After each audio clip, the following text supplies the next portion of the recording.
What's up, guys? Welcome back. This is video 2 of bagging my friend Kevin's Performance Model 3 Tesla. So when we last left you guys off, we had all the plastics out, we had a game plan for wiring, we had most of the management mounts for the frunk all sorted out, and got all the stock suspension out. So as we are here now, ready for the super low bag riders kit to go in, all the struts, the rear bags, rear shocks, front strut assemblies, and we're working on plumbing in the management so we can get an access hole cut in the back of the front plastic because the tank will be right here. So the wiring harness and air lines can escape behind the tank, so all that's hidden.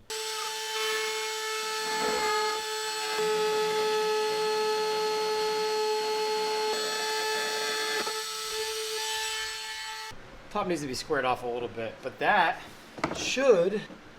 what we needed right there.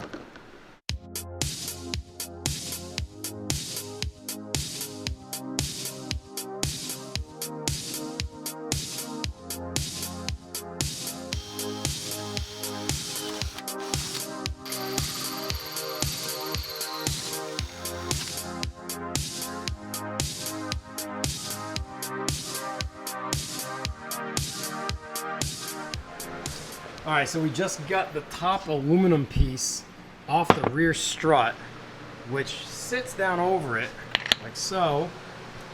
And the tough part is it's got a nylock nut that sits way down in there. And I didn't have a boxed end drop down wrench deep enough to reach it so I could get an Allen bolt on the stud. So basically we just held it straight up on the floor and put the impact to it and it zipped right off. So that could have gotten hairy. You know, sometimes they spin and you don't ever really want to grab the shock rod itself. So it didn't come to that. Hopefully the other side plays ball. So now we take this and put it on the top of the Bag Riders super low shock. That nylock nut's obviously tight. I can't get it off with my hand. We set this down. So this allows you, it looks like it allows you to get to the dampening control from like inside the wheel well. You can reach up in there since the bolts hold up into the inner fender well of the car. You can get up in there and adjust your dampening without having to get into the trunk or take anything apart. So that's awesome. The front's done and just needs to be plumbed in. Airlines run to it. Rear's coming up next.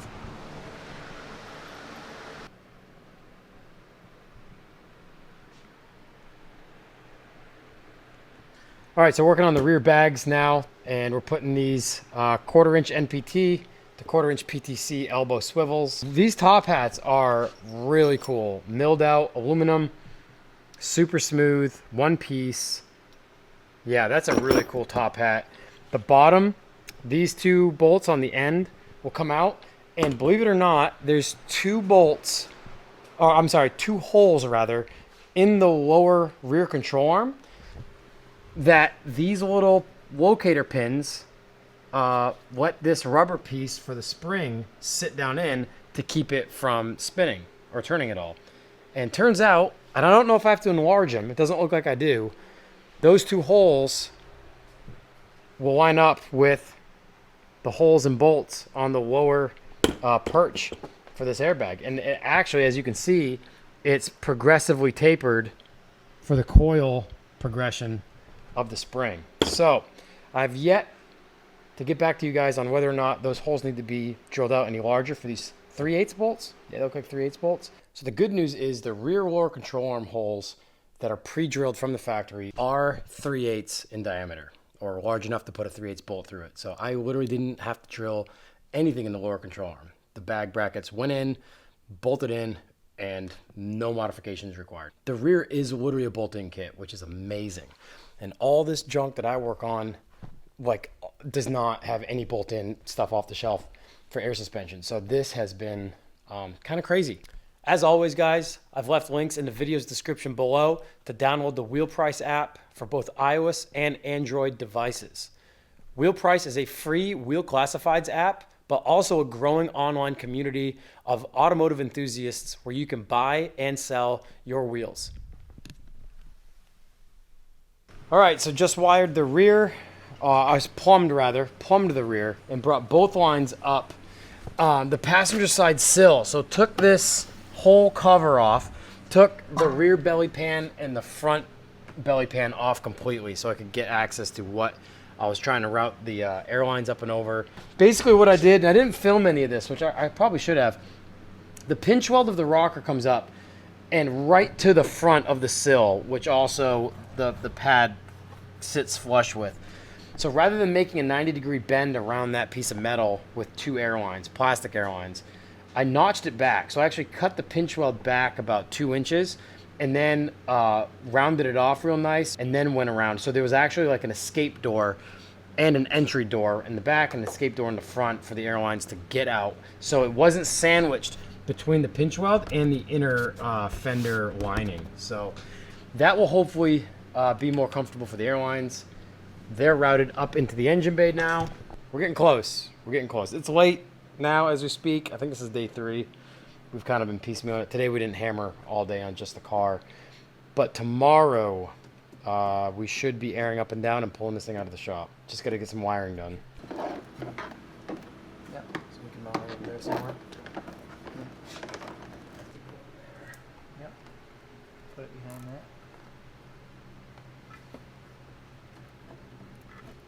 Yeah, we'll tidy that up later. Let me pull some of these through just to make sure.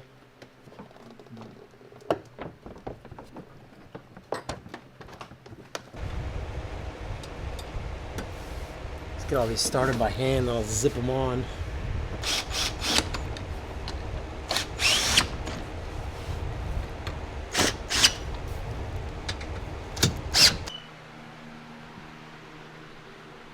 All right, so we got the wheels back on. Everything seems to be in order under the car. Airlines are run, tucked up, belly pans are back on. We got the frunk in. I think we've got enough trunk space or overhead space. We're gonna swap out the Airlift 3P manifold plate. As you guys know, I make custom ones of those, whether or not they're made out of acrylic, wood, or even leather. So we're gonna put like Kevin's tattoo shop logo, maybe the Ludwig's Garage logo on one. We've got the compressor laid on its side, which Kevin moved the feet from basically what would normally be on this end to the side essentially, so we could get some more clearance for when the front closes. The cylinder head of the compressor isn't sitting straight up. So it's a basic, simple setup. We didn't spend a lot of time with hard lines and building a false floor. Kevin wrapped the MDF in this black pleather, which looks great. Everything's connected in the car. We ran key power to a cigarette lighter. It's in the center console. We haven't finished putting all this back together yet. This is the actual controller harness here.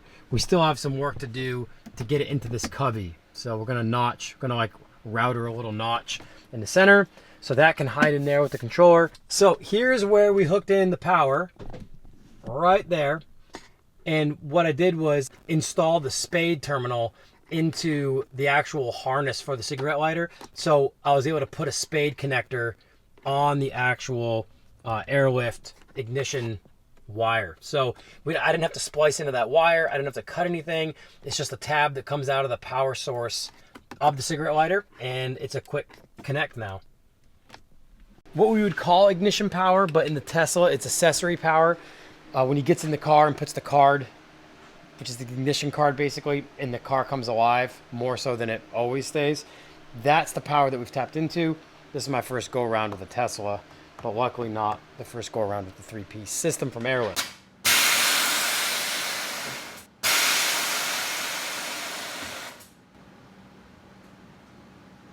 The car's sitting on 4x4 blocks. So as you can see, that's where the ground would be.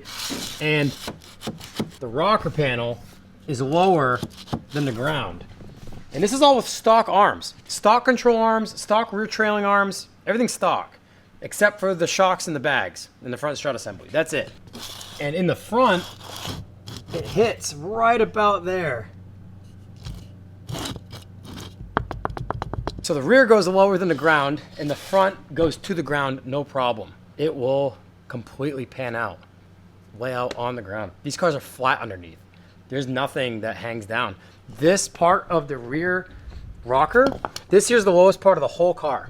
Basically, all we have left to do now is to finish the wiring inside the car We basically just got everything hooked up to make sure everything was wired properly to turn the system on.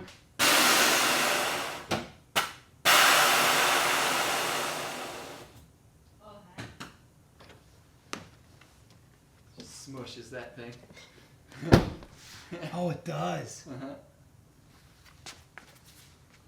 Wow, that's pretty cool.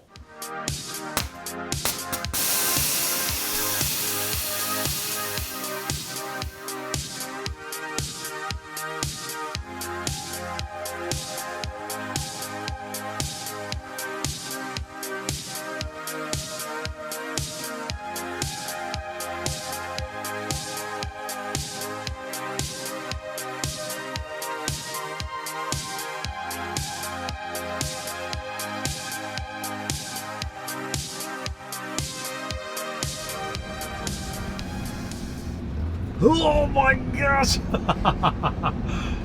All-wheel drive launch mode in the Performance is pretty wild. And we launched it last night when we took it for its first test drive, just to make sure there were no rattles, felt like everything was tight. Kevin could get an initial feel for the air suspension in the car. Having driven the car, how many miles? 29,000? Yeah, about 29,000. I was eager to see what he was gonna think, because he's never had a bagged car before. And this is such a new state-of-the-art car that he's driven cross-country and back already once before. So luckily he loves the way it rides, and having been in and built a handful of bagged cars over the years, I do really like the way this car rides. The single bellow bags were a great idea by bag riders to be able to drive the car low with a good spring rate. Initial feelings, I mean, like you said on the launch, it doesn't squat as much. It like rails to the ground. Yeah.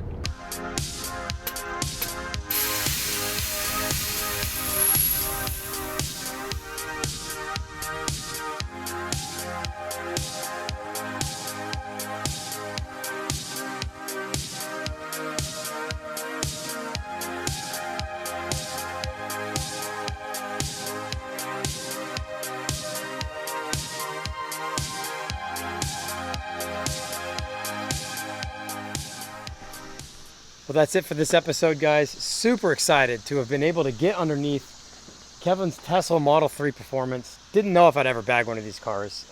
Installation is super easy. Really didn't have to modify much of anything. I think we only drilled a couple holes, a couple notches in the interior to run the harnessing, the ignition wire, and the controller wire. Really not much modification at all.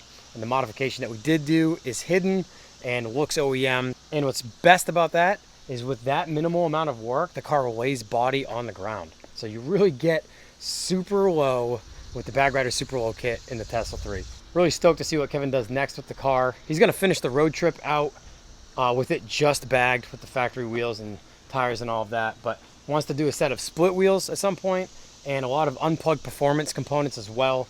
They make some really cool carbon fiber components and body kit pieces. The front bumper that he wants to do really livens the car up, in my opinion. They're kind of flat with really, there's really no need for grills or anything like that or spats in the front. But the unplugged bumper kind of like livens up the front, in my opinion. So I think this thing will look great with some of those components. But really excited to see what's next for this car. Really stoked that I was able to play a part in lowering the car and putting it on air suspension. And hopefully the rest of the miles of the trip goes smoothly. Perhaps this won't be the last Tesla you guys see on the YouTube channel. Maybe sooner or later there'll be another one. Maybe not mine, but perhaps if another friend has a Model Y or something, an X. X is the gull-wing door one. Model X would be pretty cool. But this Performance Model 3 is a wild car, complete rocket ship. Thank you so much for watching, guys. We'll see you in the next episode.